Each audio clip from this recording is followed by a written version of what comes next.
You're listening to Biometric Authentication News. This is your host, Satish Kari. And today on our show, we have Keir Breitenfeld. He's a senior business consultant at Experian. And today he's here to talk about business trends and fraud.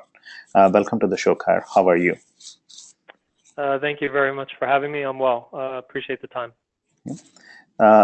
As we get into the interview, the topic for the interview is business trends and fraud. And the first question is, Experian is a known name in consumer credit reporting, and it also provides identity and theft protection. What are some of the trends you see in fraud today? Well, there are many, but some that I really want to point out and highlighted in our recent Global Fraud and Identity report recently released is that fraud continues to be a growing concern, and specifically about 72% of businesses cite fraud as a growing concern over the past 12 months. Nearly the same amount, or 63% of them, have experienced the same or more fraud losses in the past 12 months as well. So, and we know that combined with various analyst reports and loss reports around fraud, that it is a growing problem. We also know that businesses in general are looking for better ways to recognize their customers at the identity level to counter the increase in fraud risk and fraud losses. Now, why are fraud losses increasing? I think there's a few important reasons to bring up.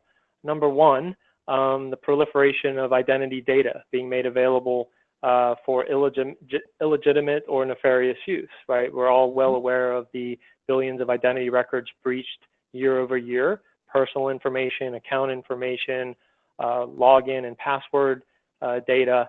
And there's also a dark web marketplace for the monetization and exchange of that information. So those criminally minded individuals that want to consume this information or sell this information have a place to do so. Counter that with historically fraud being pointed at specific financial instruments or point-in-time schemes, whether it's check counterfeiting or card counterfeiting, specific account abuse or fraud tactics. That has shifted away from those specific attacks and more focused on the identity level schemes. They are more fruitful, they're more profitable to fraudsters, and because of the data and the ability to exchange that data available to fraudsters, it's unfortunately much more easy to perpetrate that kind of more holistic fraud. The problem then is you're not a business who may be victim of these types of fraud schemes or consumers themselves. You're no longer talking about a single credit card transaction that may not be legitimate. You're now talking about multiple accounts across multiple institutions and identity fraud that can manifest itself and mature over months, if not years. And I really think that's all contributing to the higher losses, and obviously then a concern that is parallel with that. Sure. You bring up a very good point that digital identity is crucial, and with various vectors, attack vectors, it becomes a lot more complex in handling it. Yeah, exactly. That brings me to my next question. With so many channels of communication, how do you see fraud landscape changing? Well, certainly there's double-digit growth in mobile and online activities or transactions, whether it's applying for services, whether it's accessing your account, but also there's an increased depth in the capabilities being offered to us as consumers through mobile devices and online channels or non-face-to-face channels. It used to be, hey, maybe I can view some portions of my account, and I have maybe little power to take meaningful action on those accounts as an account holder. Now you can do pretty much anything you can face-to-face through a mobile or online transaction. So the risk is therefore greater as well. Monetary transactions, account changes, things like that. Combine that with the fact that there's still a heavy reliance on passwords and security questions and one-time passcodes being used as the top authentication methods, but those are less and less secure over time, and certainly as compared to previously. And I mentioned earlier, why is that? Well, because a lot of that data, whether it's passwords or user credentials, those are also compromised through data breaches. They're compromised through phishing schemes and various other more technically savvy attacks on us as a consumer population. And so while we love the convenience of mobile and online transactions, they are now becoming more high risk if relied upon from a security perspective, using only passwords and usernames and passwords and sort of those secret questions that we've all had to create when we open up an account. Lastly, what's also happening is consumers expect more frictionless engagement with their service providers. And so the more online accounts or mobile accounts that I have to manage as a consumer, the more usernames and passwords I have to manage, and the more often I'm either going to forget them and have to go through reset mechanisms, or I'm going to use the same one over and over again. And if I'm breached once, or that credential is compromised once, now I've opened up all of my accounts to fraudulent attack. Yeah, very true, very true. And you've seen enough customers, you have enough customers. Give us an overview of what the customer wants today, what you're seeing in the industry, and what are they reaching out to you for? Give us a brief overview. Well, generally speaking, customers want to be, they want to be recognized. But the balance here, the interesting part of this, and for me, the most interesting part of the report that we've published is that there's a balance, and it can seem contradictory, but I think we're all in the same place. That the majority of consumers, 66% we cite in the paper, like security protocols, and they tend to want to do business with service providers that give them a sense of security. So they want to understand that there are security protocols in place. Now, that said, the lack of trust in security is the number one reason consumers abandon online or mobile transactions or applications.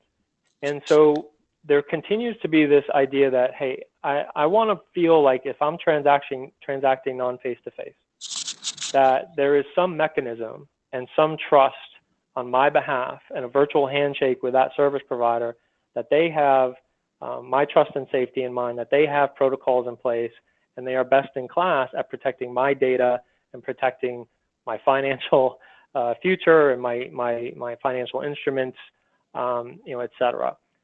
Counter that, however, with the fact that millennials, and we pick on millennials a lot, but they are a critical population, and as time goes on, they will be more and more a critical population. We cite the example that 42% of them say they would conduct more online transactions if there weren't so many security hurdles. Now, there's the contradiction, right? Or there's the balance.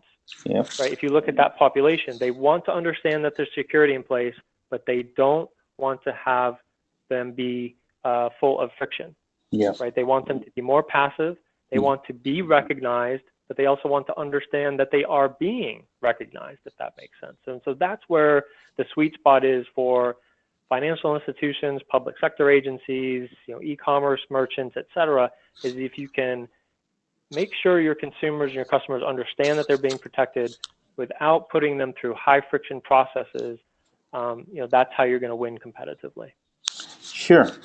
Makes sense. And I think, as you just suggested, millennials do a lot more online transactions than the other age folks, but also friction is something which is very important and which works again. Security and usability are both at loggerheads, and the best solution is something which handles both of it. So let's. Yeah, and I think it's again not being so passive that the consumer doesn't understand that there are those security protocols. Yeah.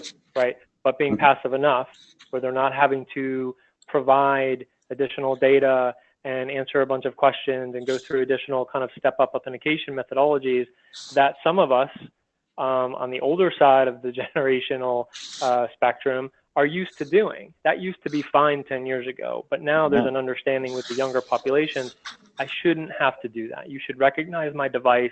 You should recognize my voice. You should recognize me by my keystrokes. You should recognize me because I've logged in from the same iPhone or smartphone, right? Yeah. That's the expectation, and that's going to continue to rise as these younger generations become, the vast majority.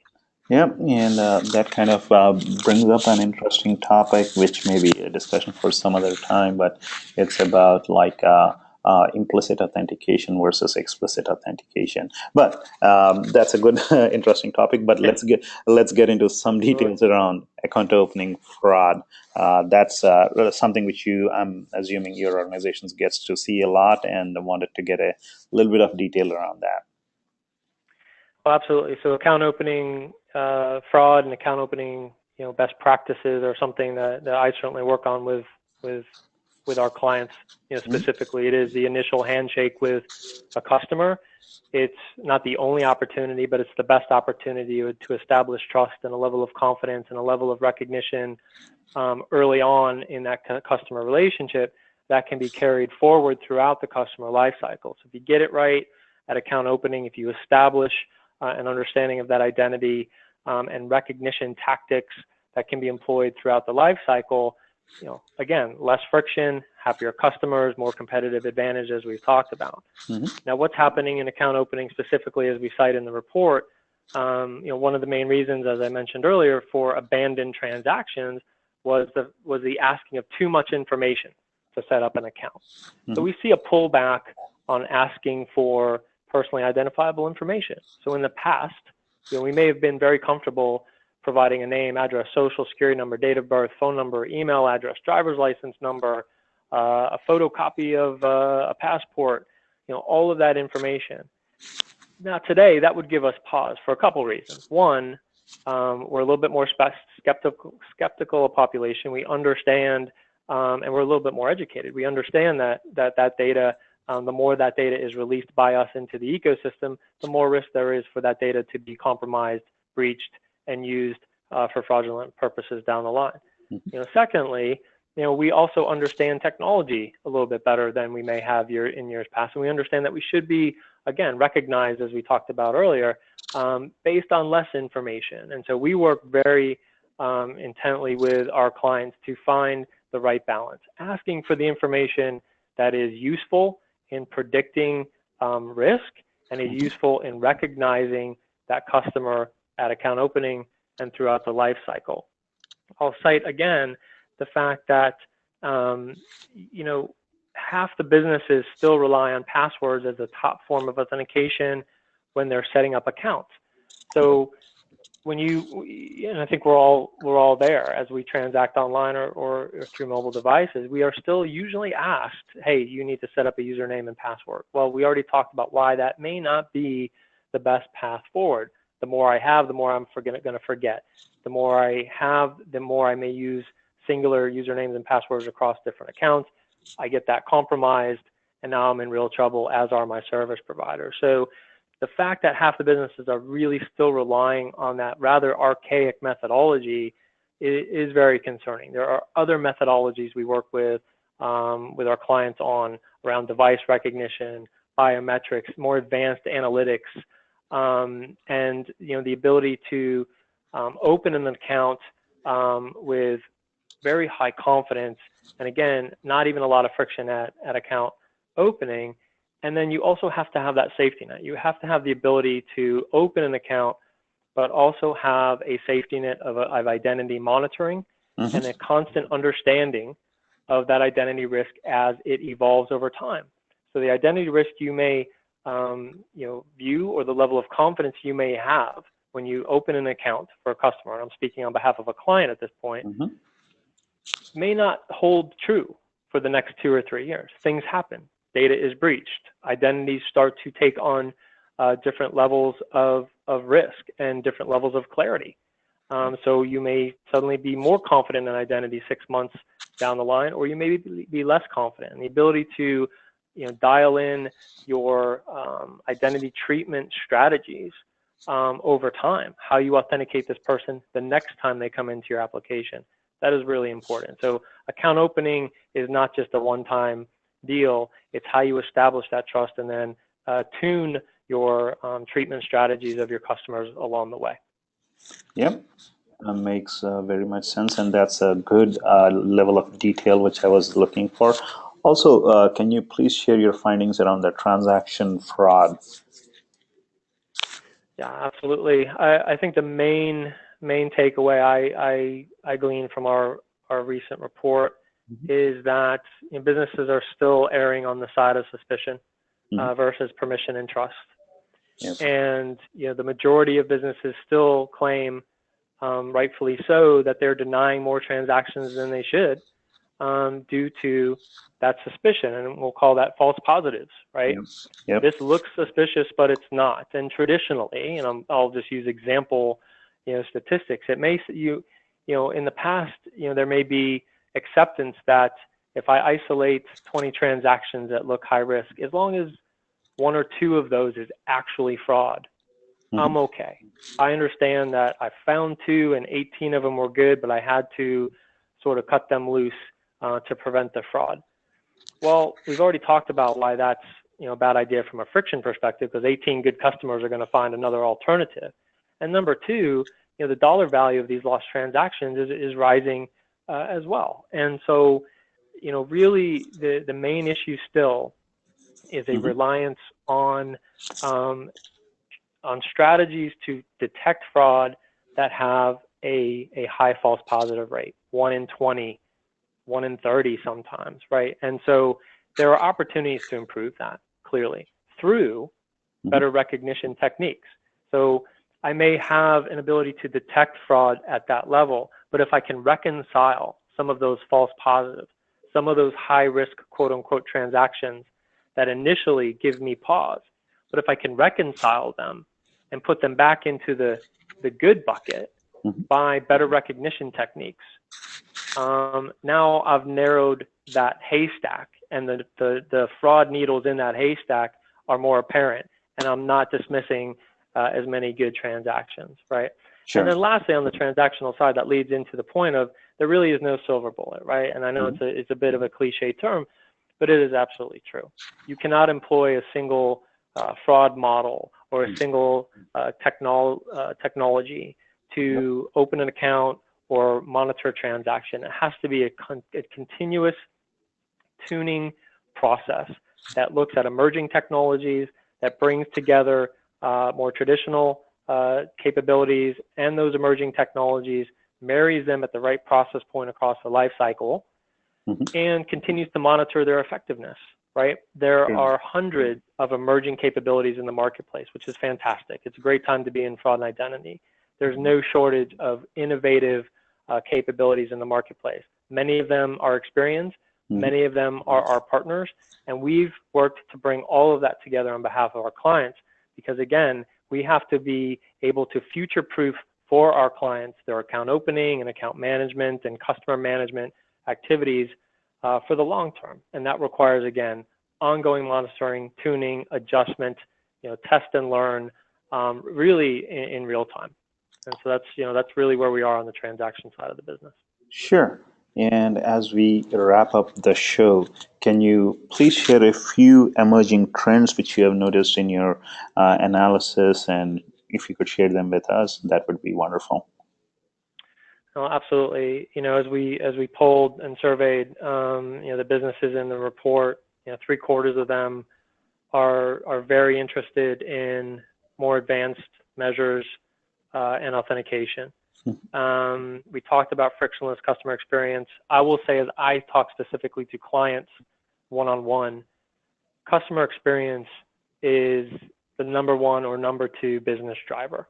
We talked about the fraud concerns, we talked about the growing fraud rates, but I will still tell you that when you sit across the table from one of our clients, their main concern is competitive advantage and making sure that their customers go through a very positive experience when they open accounts and when they log into their accounts and when they interact, particularly in a non-face-to-face manner, with their service providers. And so that is accomplished, through emerging technologies, as we've talked to, right? So the other emerging trend is an appetite that I would suggest just is more robust than it ever has been for some of these, I'll call alternative capabilities in the marketplace, whether it's device intelligence, whether it's behavioral biometrics, for example.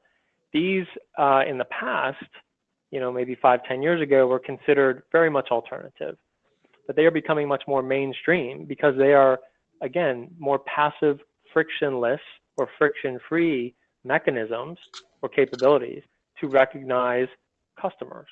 And so, there's a desire and appetite to bring all those types of capabilities into the fold, whether you're opening accounts or managing accounts and customers.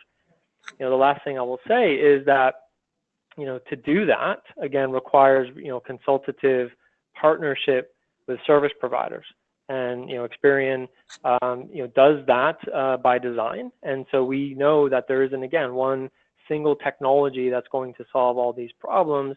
And it's bringing them together in a single platform, in a single integrated approach across our clients' customer lifecycle.